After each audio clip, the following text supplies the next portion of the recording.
bienvenidos a otro episodio de nuestra ventana al mundo.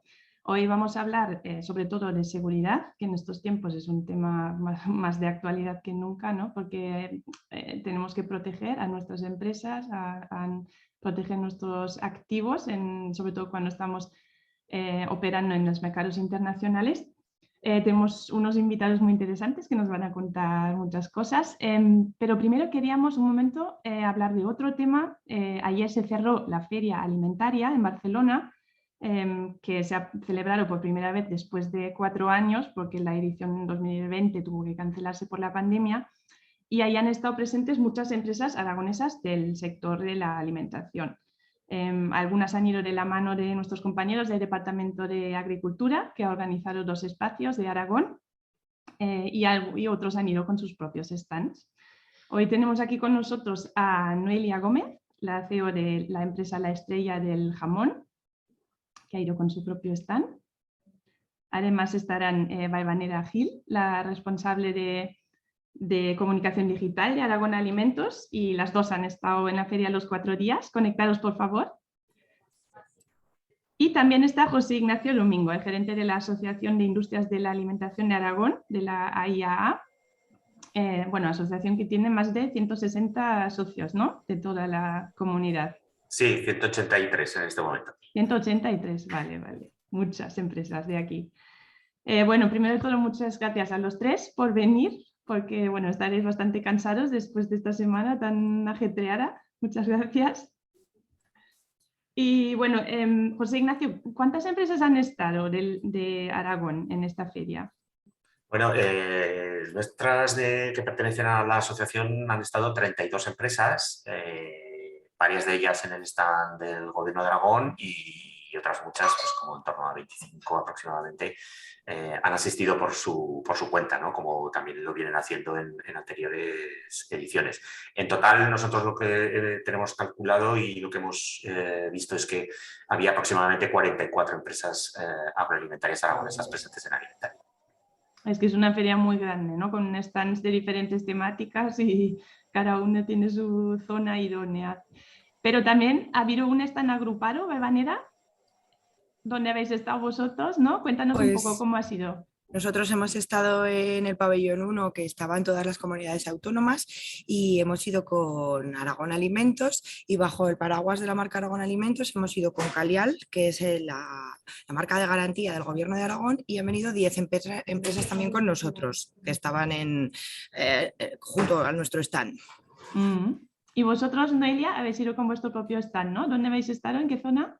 Sí, nosotros hemos estado en el pabellón de la carne, en el pabellón 3, que es el que agrupa a todas las empresas relacionadas con el mundo del sector cárnico, que es nuestro sector. En cuanto a cifras, yo creo que en esta edición han estado algo menos, ¿no?, de visitantes que en las ediciones de antes de la pandemia. ¿Cómo ha sido el feedback de las empresas? ¿Estáis contentos? ¿Ha pasado mucha gente por el stand?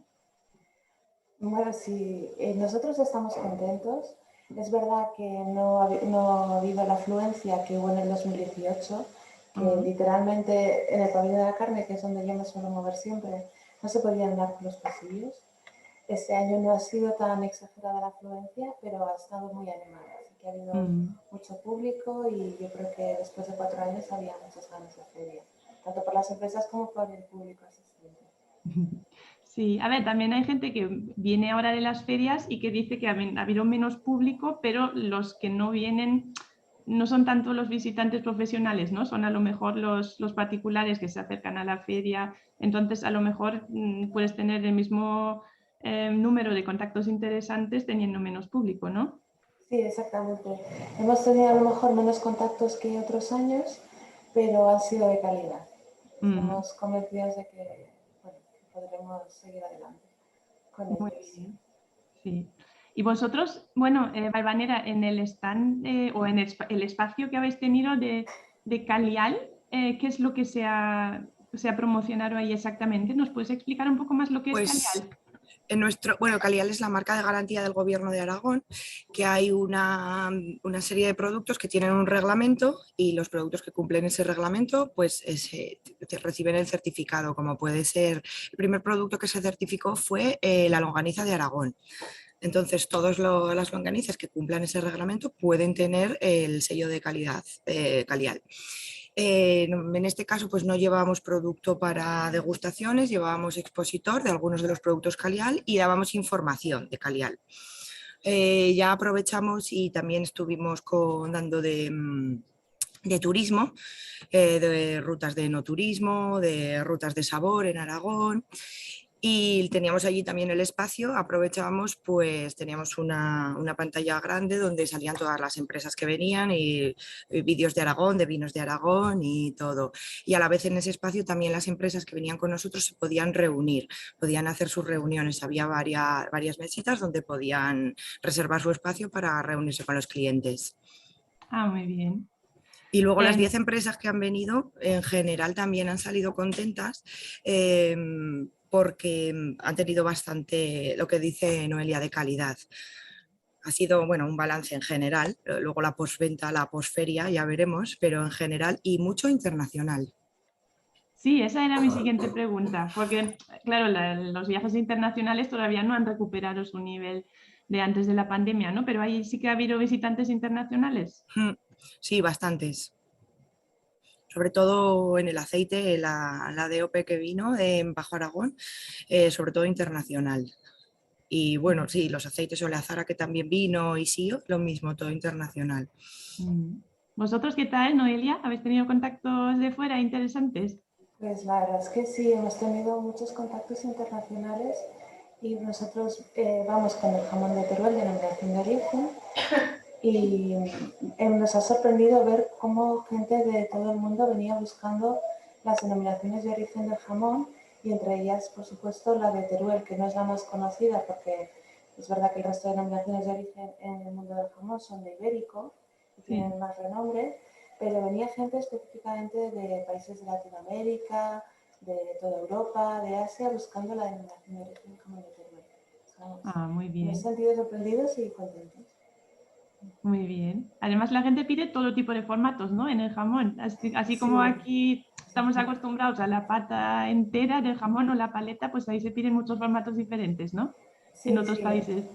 El jamón, la verdad es que se puede consumir, es un producto muy versátil, se puede consumir de muchas maneras y cada zona del mundo, digamos por sus costumbres, tiene una forma de consumirlo y nosotros nos adaptamos sin problemas. ¿Y la gente ha podido degustar producto en la feria o ha habido todavía restricciones por las medidas COVID, Valvanera? Han degustado, sí.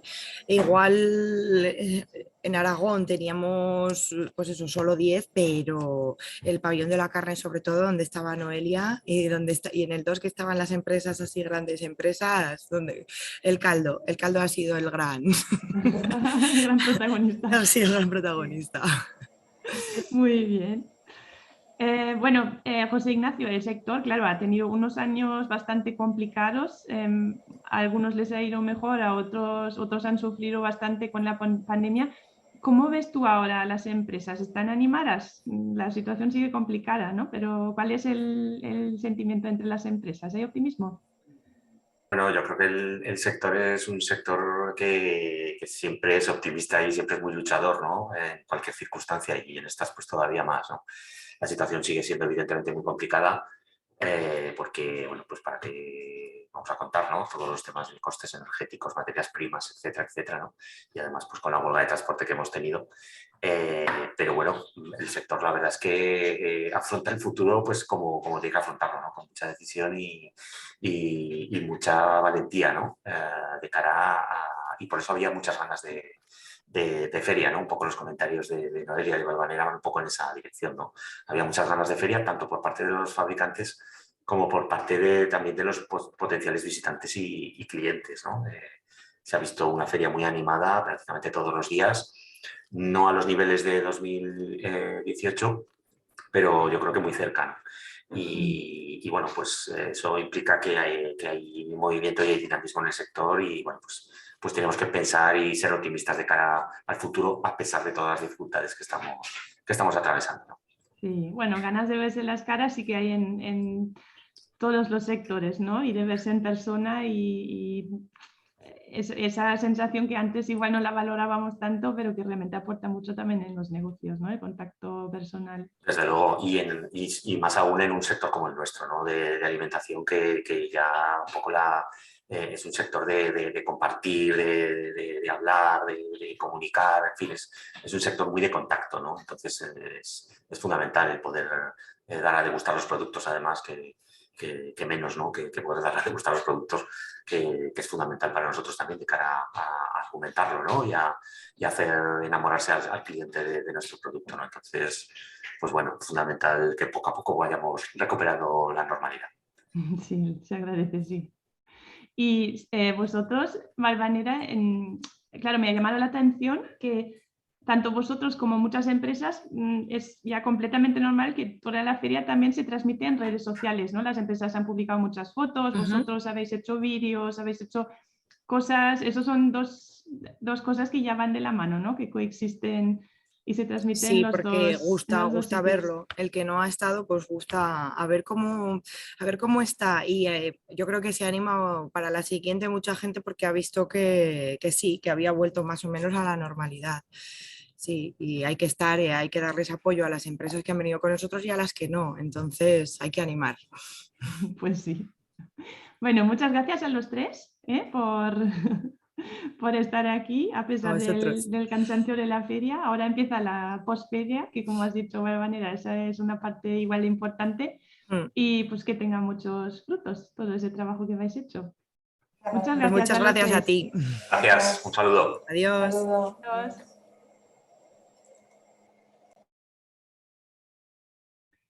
Ahora, bueno, sí que vamos con el asunto de la seguridad. Nuestro siguiente invitado es Jesús de Miguel, de la empresa Two Worlds. Jesús, aquí Ya estás. estoy aquí. Hola, buenos días. Bueno, buenos días, Catarina. Está un placer estar aquí. Además, yo soy aragonés. Ah, muy Así bien, no sabía. Sí, por doble motivo. muy bien, pues bienvenido. Bueno, vamos a hablar de inteligencia y de seguridad, que son dos palabras que quizás a primera vista nos evocan más películas de espías o libros de espías, ¿no? Y que también a lo mejor pensábamos que era un asunto más bien de gobiernos, más que de particulares o de... ¿No se escucha? Sí, Sí que se escucha, ¿no? Sí. sí. Vale, que me ha escrito una oyente que tenía problemas. Bueno, vamos a seguir. Si se escucha, vamos a seguir. Lo que estaba diciendo, que la seguridad pensábamos que era quizás más un tema de los gobiernos, ¿no? Que nos protegen y que las empresas y los particulares no tienen que preocuparse tanto por ese aspecto. En las grandes multinacionales sí que hace años que las empresas se preocupan y tienen sus propios servicios de inteligencia y de seguridad, y en estos tiempos estamos todos viendo también las pymes lo vulnerables que somos, ¿no? Sobre todo las empresas que actúan en los mercados internacionales, pues que hay muchas amenazas y muchas cosas. Esta semana se veía la imagen del Congreso, ¿no? Del presidente ucraniano pidiendo armas directamente para poder defenderse, y además todos los diputados, que me llamó mucho la atención, todos llevaban la mascarilla y se veía que estamos realmente en una situación muy extraña, ¿no? En este momento. Entonces está claro que también las empresas tienen que mitigar riesgos, más que nada las que están en los mercados internacionales, y vosotros os dedicáis un poco a este ámbito, a proporcionar a las empresas y sobre todo a las pymes servicios de seguridad y de inteligencia. Bueno, tú eres coronel del ejército, te has movido mucho por el mundo, has estado en muchos países y también tendrás otro punto de vista y otro conocimiento más profundo sobre la seguridad y las amenazas que hay en el mundo. Lo primero que quería preguntarte es, ¿el mundo es más peligroso ahora que hace unos años o simplemente somos más conscientes de ello ahora? ¿Tú cómo lo ves? Muchas gracias, Catalina, por la pregunta. Bueno, lo primero que tenemos que tener en cuenta es que el entorno internacional es cada vez más complejo e incierto. Y esa mayor complejidad e incertidumbre lo que genera es una creciente inseguridad. La segunda idea es que tenemos que tener en cuenta que la seguridad plena es inalcanzable, es una utopía y por tanto debemos aceptar un nivel de vulnerabilidad a todos los niveles, a nivel de Estado, a nivel de una empresa privada, tenemos que aceptarla porque no nos podemos proteger de todo. El diccionario de la Real Academia de la Lengua Española dice que seguridad es condición de seguro. Y cuando habla de seguro, estar exento de todo riesgo. Evidentemente, eso queda muy bien en un diccionario, pero no responde a la realidad. Y el tercer punto es que en nuestros días esta situación es todavía más difícil de alcanzar, esta situación de seguridad, en la medida que se encuentra influenciada por dos factores muy importantes. Uno es la globalización. Quiere decir que la mayoría de los desafíos a los que nos enfrentamos, la inmensa mayoría, tiene un carácter global, lo que dificulta enfrentarse a ellos. Y el segundo factor es la interconexión. Las nuevas tecnologías lo que han hecho es proporcionar mayor tangibilidad a los riesgos y a las amenazas y han generado otras nuevas, como estamos viendo en el ciberespacio. Entonces, respondiendo concretamente a tu pregunta, la seguridad se mueve en un campo que yo denomino el paradigma de la complejidad. ¿Por qué? Porque existe mayor número de actores y situaciones que pueden generar inseguridad o potenciales riesgos potenciales, y en segundo lugar porque nos movemos en un sistema internacional sin un liderazgo claro. Ha cambiado ese modelo de seguridad internacional y, por tanto, a la tradicional anarquía del sistema internacional con la que hemos convivido durante muchos años, hoy esa anarquía se aproxima más al caos porque no existe ningún tipo de control. Entonces, las amenazas y los riesgos se multiplican y cobran una nueva dimensión atendiendo a su origen, a su naturaleza. Y por ello, a la pregunta formulada, yo no la entiendo como una disyuntiva, o hay más amenazas o simplemente somos más conscientes, sino una convergencia. Es mayor el número de riesgos y nuestro nivel de conciencia es más alto, sin duda. Y una adenda. La gestión de ellos tiene una complejidad añadida en la medida que nuestras sociedades se mueven en lo que Bauman denomina las sociedades líquidas, que nos movemos en una ausencia en algunos casos, pero sí en un cuestionamiento de los valores. O sea que hay cierto desorden que siempre puede derivar en que hay un nivel más alto de amenaza en muchos ámbitos, ¿no? Así es. En una empresa, claro, si nos ponemos a pensar, hay muchos elementos, ¿no?, que hay que proteger para que la empresa pueda seguir trabajando. Son primero las personas, obviamente, las propias infraestructuras de la empresa. Hemos visto ahora en Ucrania las imágenes de almacenes destrozados y de todo de todo lo que está causando esta guerra. Pero también puede haber desastres naturales y todo tipo de otros acontecimientos, ¿no? Hay tecnologías, la tecnología es muy vulnerable en muchos casos, la marca de una empresa, la reputación de una empresa, que se lo digan a Porcelanosa, por ejemplo, en este momento. Hay muchos elementos. ¿Tú crees que hay algún elemento en particular donde las pymes no somos o no son conscientes hasta qué punto son vulnerables? Sí, mira, para proteger una organización, ya sea pública o privada, hoy en día tenemos que hablar de la seguridad no como algo cinético, sino como algo holístico. Lo que en Tubos denominamos la seguridad de 360 grados, atendiendo a su dimensión, su carácter multidimensional, en la medida que son muchos los aspectos que se ven afectados, como tú bien has dicho, activos, marca, reputación, etcétera. Pero también a su atributo global, como apuntaba en la primera pregunta, la mayoría de los riesgos a los que nos enfrentamos son globales. Y también a su enfoque integral, porque si bien la responsabilidad última recae en la alta dirección, o si vamos a la seguridad del Estado, al gobierno de la nación, la seguridad debe ser una función transversal, y eso es importante que adquiramos esa cultura en las empresas, una función transversal en las organizaciones, igual que la inteligencia. Y no olvidemos que la seguridad es una condición, y el fin último es alcanzar una situación, que es la supervivencia.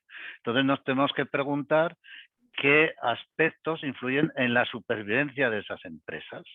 Y entonces, atendiendo a esa situación pretendida, podemos entender que sin duda el centro de la seguridad de una empresa es la continuidad de negocio. Porque si no existe, si se pierde la continuidad de negocio, desaparece la empresa. Es igual que si hablamos del Estado, ¿cuál es su condición de supervivencia? La soberanía. Y lo estamos viendo en Ucrania. Si pierde la soberanía, desaparece como Estado.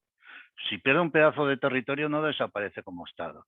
Entonces, eso es importante tenerlo. ¿Cuál es el aspecto que marca la supervivencia de la empresa, en este caso, y no es otro que la continuidad de negocio? Pero no, hay otros factores muy importantes. Yo quiero señalar uno sin minusvalorar otros de los que citas, y es la reputación. Hoy en día, en el mundo de la comunicación que vivimos, la reputación es fundamental. Es que la reputación puede llevar a destruir una empresa. Y proteger la marca es algo en lo que nosotros empeñamos mucho esfuerzo, sobre todo con algunos de nuestros productos, en concreto el tema de vigilancia, inteligencia y vigilancia, buscamos fundamentalmente ver aquellos indicios donde la marca se puede ver afectada. Algunos casos que os podría citar, sin extenderme por ser breve, una empresa energética ve paralizado su proyecto en un estado al sur de México, en Chiapas, porque no entiende el entorno cultural que se mueve en esa zona del país. Chiapas es un estado muy particular, yo he vivido casi 10 años en México, y no entiende que es un entorno cultural muy complejo. Otra empresa, también española, con un problema de asociación en que se ve inmerso en una sociedad financiera en las Islas Vírgenes Británicas. Entonces no entiende que esas asociaciones responden a veces a unos engranajes superiores o que no los conocen, no son aparentes y se pueden ver inmersos en un problema de corrupción o de actividades ilegales. Y eso es muy importante, que la empresa que va a ir a un determinado país o va a hacer un determinado negocio en un determinado país, que todos esos conocimientos los tenga, con quién se va a mover. Y antes, ¿no? Y antes. Sí. Claro, para tener toda esta información y poder tomar medidas preventivas hay que hacer auditorías de seguridad, hay que cambiar a lo mejor procesos para poder tener información, hay que recoger inteligencia continuamente. ¿Eso es algo que está al alcance de una pyme? Porque está claro que en grandes multinacionales ya es algo que se hace, pero una pyme que además ahora se le están disparando los costes por todos lados, ¿puede permitirse eso? O ya no es pregunta si puede, la pregunta es que tiene que hacerlo. Mira, este es uno de los motivos fundamentales que nos llevó a crear nuestra empresa en el año 2019. Porque éramos conscientes de esa falta de cultura, de seguridad e información que hay en el mundo de la empresa, en España, cosa que no sucede en el mundo sajón. Y entonces vimos esa ventana de oportunidad, que era necesario tener esa aportación al mundo empresarial, que le pudiéramos dar unos productos de inteligencia apropiados para ellos. Evidentemente, las grandes empresas cuentan con sus departamentos corporativos de seguridad que incluye elementos de inteligencia y pueden solucionar ese problema con ciertas garantías. Pero evidentemente las pymes, desde un punto de rentabilidad, no pueden generar un departamento específico de seguridad, de inteligencia, o muy pocas de ellas lo pueden hacer. Entonces,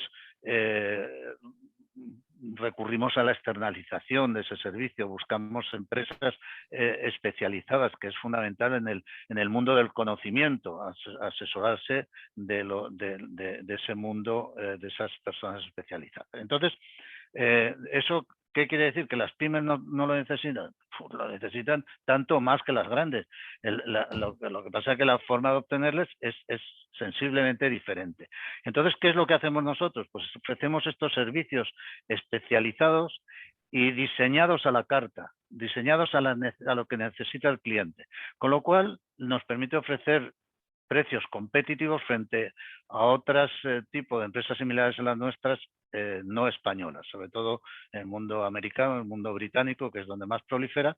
¿Por qué? Porque nosotros nos adaptamos y le ofrecemos lo que quiere el cliente y podemos llegar a unos ajustes de precio. Incluso hemos promovido con algunas cámaras de comercio el que las pequeñas empresas se agrupen en torno a esas cámaras y nosotros ofrezcamos servicios de vigilancia de determinadas zonas, de análisis de riesgo de determinadas zonas, que se puedan compartir entre varias empresas. Entonces, de esta manera, nosotros casi nos convertimos en un departamento de seguridad e inteligencia para esa pyme, porque vamos de la mano con ella. Pero también no olvidemos que las grandes empresas, teniendo en cuenta el amplio abanico que cubre el campo de la inteligencia, también lo necesitan. Así estamos trabajando para grandes empresas fuera de España en los procesos de internacionalización y realmente ellos mismos así lo han reconocido, se han dado cuenta de que necesitaban ese tipo de apoyo. Así que, bueno, claro que lo necesitan. Sí. O sea que las empresas, por ejemplo, pueden enfocarse en determinadas zonas o en determinados ámbitos donde ven especial necesidad de protegerse, ¿no? Claro. Bueno, y vuestro trabajo, gran parte de vuestro trabajo es detectar y lo antes posible señales de posibles amenazas, ¿no? Claro, lo que nos preguntamos todos es qué medios se usan para obtener toda esa información, qué medios hay y qué se pueden contar. Sí, se pueden contar todos porque primero nosotros nos movemos con un profundo respeto a la ética, con lo cual todas esas prácticas asociadas a espionajes y cosas de esas no tienen nada que ver con nosotros. Nosotros trabajamos con fuentes abiertas fundamentalmente y utilizamos una vigilancia digital con software avanzados de análisis de Big Data para transformar esos datos en inteligencia. Esa inteligencia de código abierto, o sea, no ocultamos nada. Nosotros somos transparentes en nuestra producción y en nuestra obtención, nuestra producción de inteligencia. Y lo que tratamos es de dar esos productos para que las empresas puedan tomar decisiones con el mayor conocimiento posible. Y repito, yo creo que es importante insistir porque, como decías muy bien al principio, muchas veces cuando vamos a hablar con algunas empresas siempre estamos, bueno, es que yo la inteligencia la asocio. Bueno, pues nosotros no somos ni James Bond ni somos nada parecido a eso. Somos empresas que trabajamos en el campo de la inteligencia y de hecho nosotros, una de nuestras líneas de negocio es la formación. Yo soy profesor de estos temas en la Universidad de Murcia y en la Universidad de Anáhuac en México y en la UNED, y son temas que son abiertos, que forman parte del conocimiento y nosotros lo que alertamos con nuestros productos, aparte de facilitar la toma de decisiones, obtenemos de esa vigilancia digital señales de alerta. Las señales de alerta son fundamentales para prevenir situaciones no deseadas. Claro, y vosotros con toda la información que recogéis tendréis muchísimas señales de posibles alertas, ¿no? Algunas más urgentes o más grandes y otras menos agudas. ¿Cómo hacéis la criba? Porque claro, si una empresa tiene que tomar medidas preventivas o si incluso tiene que abstenerse de hacer determinadas operaciones por proteger su seguridad, eso siempre tiene un coste económico para la empresa. ¿Cuál es para vosotros el criterio para decir esto sí que tenemos que actuar y otra cosa a lo mejor no hace falta hacer nada en el momento? ¿Cómo lo decidís? En primer lugar, y partiendo de esa premisa que decía al principio, la seguridad plena es imposible. Entonces nosotros nos sentamos con la empresa, hacemos una auditoría de cómo se encuentra, pero sobre todo hasta qué niveles de vulnerabilidad está dispuesto a aceptar. porque es algo que es fundamental conocer entonces eso para conseguir eso, ¿qué hacemos? Un profundo análisis de amenazas y vulnerabilidades, cruzándolas. Segundo, debemos entender, que pocas personas lo entienden, la neutralidad de los riesgos. Siempre vemos los riesgos como algo malo y los riesgos fundamentalmente son neutrales. Entonces, primero asumimos que no estamos ¿Eso qué quiere decir? ¿Que son neutrales? Ahora te lo explico. Sí. No estamos exentos de los riesgos. Y si además disponemos de las capacidades para detectarlos, señales de alerta, y las habilidades para mitigarlos, planes de contingencia o lo que sea en cada caso, de este modo la gestión apropiada de esos riesgos nos puede generar ventanas de oportunidad, situaciones de ventaja competitiva. Y por tanto ese riesgo lo transformamos en algo positivo. Si no lo sabemos gestionar, el riesgo siempre será negativo. Pero el riesgo por sí mismo es solamente una situación que nos puede afectar de una manera u otra. Y depende más de nuestra gestión que del riesgo en sí. Entonces es algo, hay muchas empresas que ante situaciones muy críticas han sabido gestionarlas y han salido potenciadas, han salido privilegiadas. Y luego el tercer punto, tenemos que conocer muy bien al cliente y su negocio, tenemos que formar parte de él. Entonces nosotros nos tenemos que identificar esos riesgos que están y junto con ellos de hacer un detallado catálogo de medidas para anticipar, prevenir y mitigar. De esta manera podremos sobre los más peligrosos o los más probables hacer unas medidas permanentes, sobre otros hacer unos planes de contingencia en caso de que se produzcan y para los menos peligrosos hacer un simple sistema de alerta, ¿no?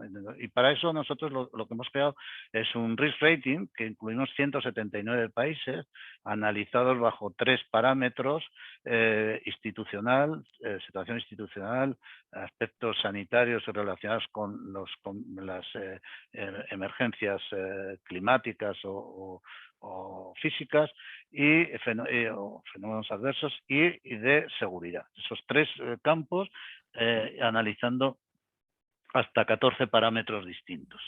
Y nos da una muy en colaboración con el cliente, ¿no? Para realmente ver qué riesgos son sustanciales para él. Última pregunta. A mí me llama mucho la atención con todos estos desastres que hemos vivido últimamente, ¿no? La pandemia, la guerra, que si lo miramos ahora en retrospectiva, había claros indicios de que estas cosas iban a pasar, ¿no? Cuando la pandemia, cuando los casos se iban acercando a Europa o cuando Rusia estaba llevando todas sus fuerzas armadas a las fronteras de Ucrania, ahora mirando hacia atrás, parece que estaba clarísimo que iba a pasar y parece que no hemos querido verlo, ¿no? Incluso algunos gobiernos, en el caso de la pandemia, por ejemplo, no han querido ver lo que estaba a punto de pasar. ¿Nuestro cerebro tiene algún mecanismo que tiende a minimizar amenazas o a incluso no querer verlo y pensar que todo ya va a salir bien? Pues bueno, yo creo que se podría decir que esta forma de proceder forma parte de la condición humana. Es una resistencia casi genética a aceptar situaciones o fenómenos adversos. Inmediatamente tendemos a protegernos, ¿no? sin ir más allá, ¿no? Pero lo peor es que también se manifiesta en el poder político o en la dirección de una empresa, ¿no? Nosotros vivimos, eso es una evidencia, el mundo de la información. Pero en contra de lo que se pudiera pensar, a mayor información, más conocimiento, no es así. Tenemos mucha información y muy poco conocimiento.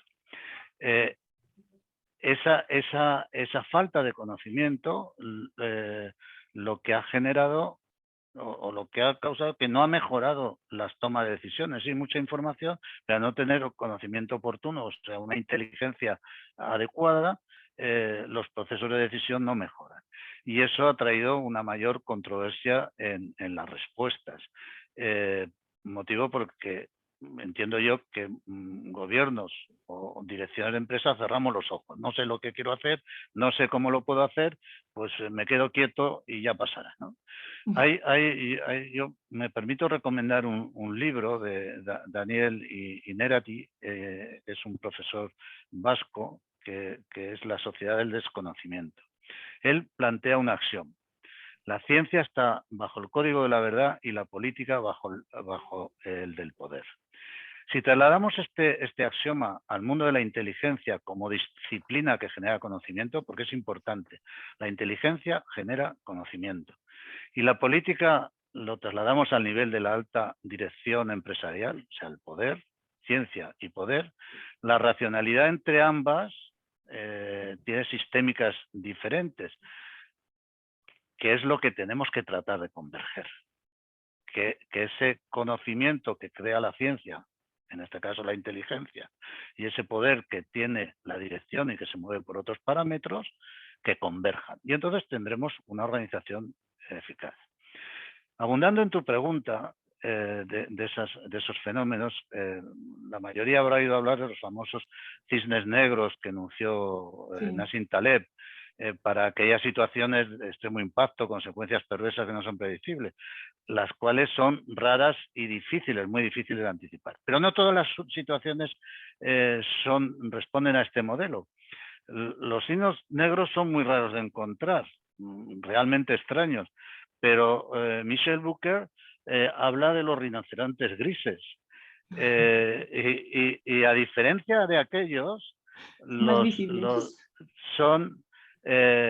tienen una alta probabilidad porque son conocidos. O sea, aquí tenemos una alta probabilidad de se produzca y un gran impacto. Y eso sí se pueden ver. Y estas son las razones. No hemos querido ver los rinocerontes grises, no, porque estaban ahí. No los quisimos ver en el año 2008, con la crisis económica que estaba anticipada de manera clara. No lo quisimos ver en la pandemia del 2019, porque la pandemia comienza en el año 2019 y nos cerramos los ojos. Y no es un cisne negro, no ha cambiado el mundo. Ha catalizado algunas cosas, ha acelerado algunos procesos de cambio, pero no ha cambiado, no ha producido un cambio radical. Por lo tanto, no es un cisne negro. Es una situación que se podía prever, que de hecho se identificó y no se quiso reaccionar. Y la crisis de Ucrania, o la guerra, la invasión rusa de Ucrania, el conflicto que ha generado Rusia en Ucrania, no empezó hace un mes, empezó en el año 2014. Y nos pusimos la venda. ¿Por qué? Por intereses en la mayoría de los casos, por nuestra dependencia de Rusia, por muchos motivos que podríamos analizar en profundidad.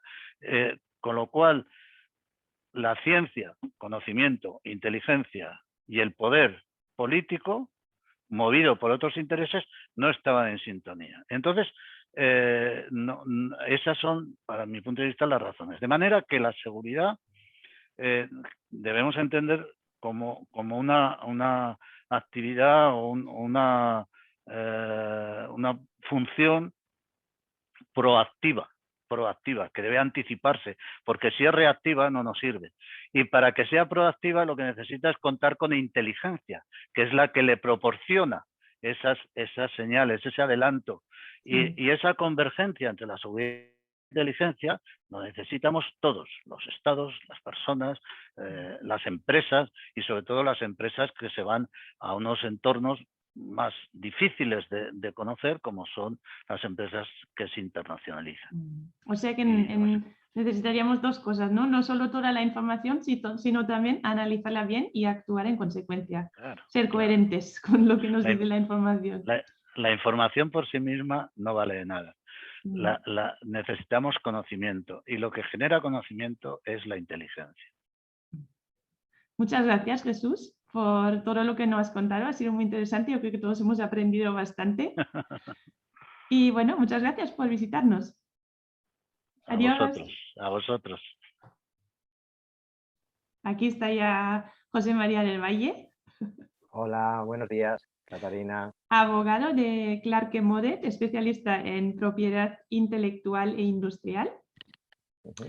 Bueno, y ahora yo me he acordado de ti ahora cuando Jesús ha hablado de que, bueno, cuando hemos hablado de que la gente no quiere ver el peligro en muchas situaciones, lo hacemos todos, ¿no? Pues el cambio climático es un ejemplo muy obvio y también pasa en tu especialidad, ¿no? Te Totalmente, pasará todos los días. totalmente. Nosotros al final lo que ofrecemos es seguridad. Exactamente lo mismo que Jesús ha estado explicando, ni más ni menos, Bueno, en un ámbito muy concreto que es en un ámbito muy la concreto. protección del conocimiento, ¿no? De las empresas. Y la verdad es que realmente en esta era digital nunca ha sido tan fácil, ¿no? Haces botón derecho copiar, botón derecho pegar y ya puedes copiar ficheros, documentos, toneladas de documentos, todo lo que quieras. Totalmente. El riesgo de que se robe o se copie o se haga mal uso de conocimiento de una empresa es bastante grande hoy en día. Totalmente, tú lo has dicho, totalmente es así. Es decir, hoy en día con el entornos digitales donde nos movemos, de hecho el otro día, eh, bueno, yo estoy en un grupo de trabajo dentro de mi empresa sobre el metaverso, es un paso más en todo ese mundo virtual donde el tema de la copia cada vez es más sencillo y cómo protegerse y cómo ganar certeza, que al final es lo que buscan las empresas. Las empresas lo que buscan es certidumbre. Y yo creo que la palabra que menos gusta a las empresas es incertidumbre, precisamente. Y con todo esto, pues lo que tenemos que buscar es cómo protegernos en un entorno adecuado, en un entorno digital, virtual y también en el físico, porque el físico no hay que olvidarlo. Yo con mis hijos siempre hablo de que ellos viven ahora ya en su mundo virtual, pero sigue habiendo un mundo real ahí donde también pueden darse posibles infracciones, falsificaciones, fraudes, etcétera. Sí, además hay casos muy sonados, ¿no? Que luego acaban en los medios y Efectivamente. hacen mucho daño económicamente a empresas. Hoy de lo que queríamos hablar contigo es una nueva ayuda o subvención que ha sacado la Oficina de Propiedad Intelectual de la Unión Europea para que las pymes puedan registrar sus marcas, sus diseños, sus patentes a nivel comunitario. Ajá. Explícanos brevemente en qué consiste esa ayuda. Os explico muy rápidamente en qué consiste. Lo primero, como tú has dicho, aplica pymes. Y esto es muy importante. Os lo digo porque esta ayuda está abierta desde el 1 de enero, sigue abierta obviamente, pero ya me han hecho muchas consultas, muchos clientes que son emprendedores, personas físicas, no aplican a personas físicas. Es decir, un autónomo como tal no puede optar a esta ayuda. Tiene que ser pyme y pyme con la definición de pyme que todos sabemos, que no tenga más de 50 millones de facturación, ¿vale? Menos de 250 trabajadores. Eso es lo primero, es decir, cualquier pyme puede optar, siempre y cuando tenga su sede en un país de la Unión Europea, es decir, España evidentemente también. Hay dos tipos de ayudas que se llaman bono 1 y bono 2. Bono 1 es a marcas y diseños, ¿vale? Y no solamente en la Unión Europea, sino incluso fuera de la Unión Europea. Y esto es lo que, digamos, la novedad más relevante, que la gente piensa que al ser una oficina comunitaria la que ofrece las ayudas, solamente está previsto para registros en la Unión Europea. No, la respuesta es no. Se pueden pedir marcas y diseños incluso fuera de la Unión Europea. Están subvencionados con una cantidad algo menor, es decir, en los registros de marcas y diseños en la Unión Europea te subvencionan un 75% de las tasas, que las tasas es de impuesto que tú pagas cuando haces una marca o un diseño, y fuera de la Unión Europea te subvencionan solamente el 50% de esas tasas, con un máximo de 1.500 euros. Este sería, digamos, el bono 1 para marcas y diseños. El bono 2 está pensado para patentes. Patentes solamente en países de la Unión Europea, aquí sí, lo han limitado. Es decir, por ejemplo, una patente española entraría y con un 50% de bonificación sobre esas tasas que tú pagas. Esto sería un poco, de forma muy, muy, muy resumida, en qué nos podemos beneficiar a la hora de proteger marcas, diseños o patentes dentro y fuera de la Unión Europea. Pues eso que dices de que también puedes proteger tu conocimiento fuera de la Unión Europea, eso es importante, ¿no? Porque yo creo que fuera incluso hay mayores riesgos muchas veces para las empresas que dentro de la Unión Europea. Sí, yo comento dos cositas sobre eso. Es curioso que una oficina como es la EUIPO, que es la Oficina de la Unión Europea de Propiedad Industrial, subvencione en registros fuera de la Unión Europea, que no es su campo, y que subvencione patentes, cuando patentes tampoco se gestionan a través de esa oficina. La oficina comunitaria gestiona nada más que marcas comunitarias y diseños comunitarios. Pero también está asumiendo ese rol de ayudar en temas de patentes, lo cual es muy beneficioso para las pymes. Sí, la verdad es que está muy bien. Sí. ¿Y cuánto le puede costar entonces una empresa que está considerando registrar su marca, por ejemplo, para el ámbito comunitario? ¿Cuánto puede costar registrar una marca o una Pues patente? mira, una marca comunitaria tiene una tasa de 850 euros. Si tú le aplicas ese 75% que yo te decía, son unos 640, es decir, le saldría una tasa a pagar de unos 200 euros. Euro arriba, euro abajo. Es decir, ¿Para cuántos años? son 10 años lo que dura un registro de marca, con lo cual por 200 euros puedes tener una marca en toda la Unión Europea, es decir, proteger la marca de tu producto, de tu servicio, de tu empresa en los 27 países de la Unión Europea durante 10 años. Yo creo que realmente es una ayuda muy buena para las pymes.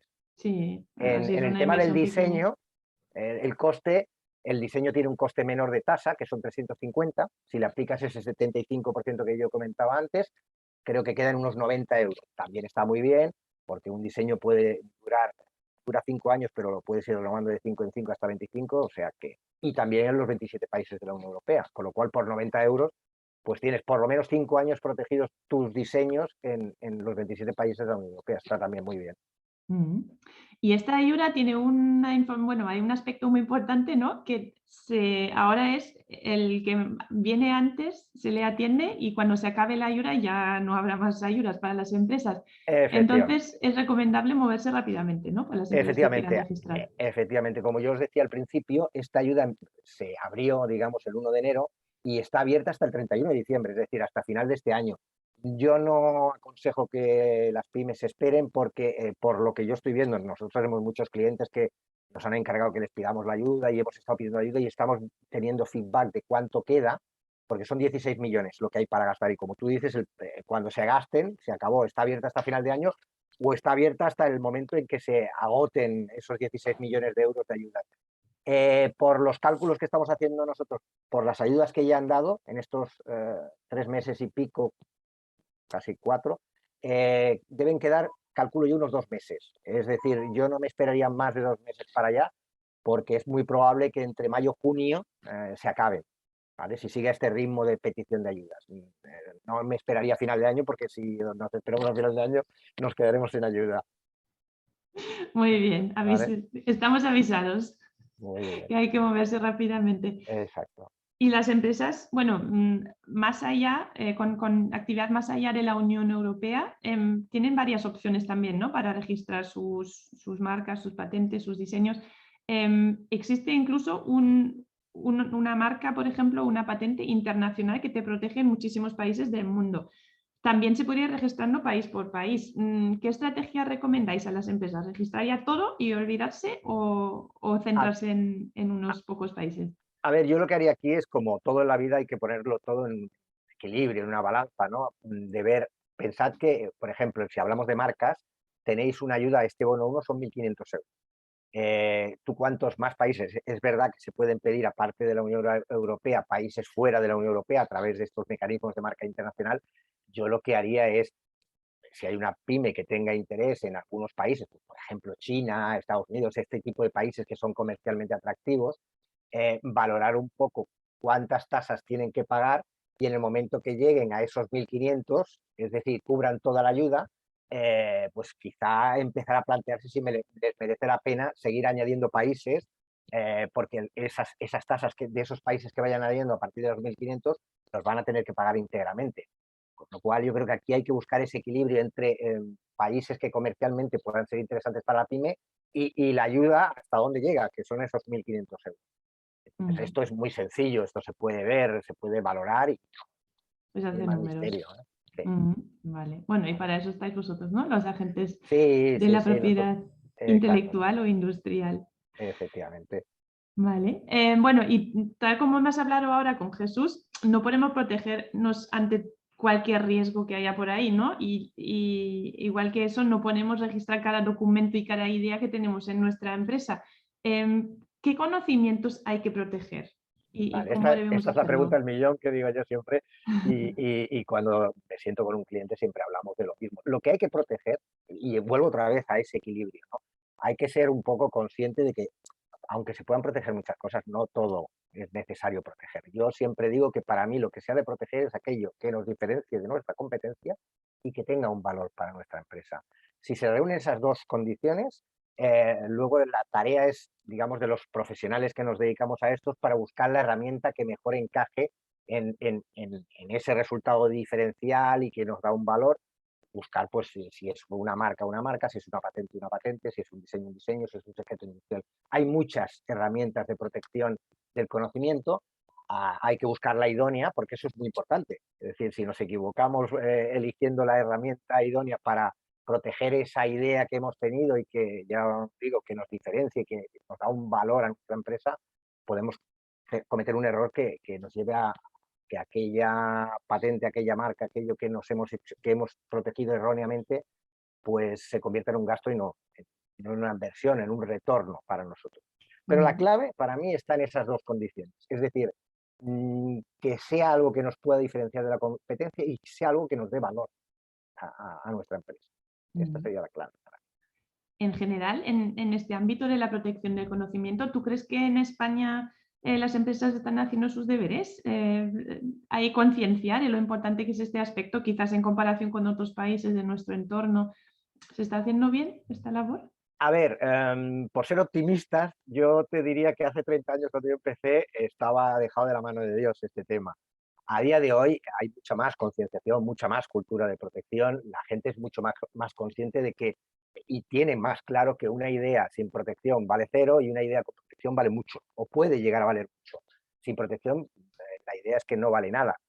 Entonces, todo esto yo creo que ha cambiado mucho, todavía nos queda mucho camino por recorrer y no creo que engañe a nadie si vemos las estadísticas, que supongo que es lo que tú tienes en la cabeza de países solicitantes de patentes. España siempre está en Europa, pues no sé si estamos en el 17, muy por detrás evidentemente, de Alemania, de Francia, de Reino Unido, pero incluso a la altura de países mucho más pequeños y mucho menos potentes comercialmente europeos. Ya te digo, creo que estamos en el 17.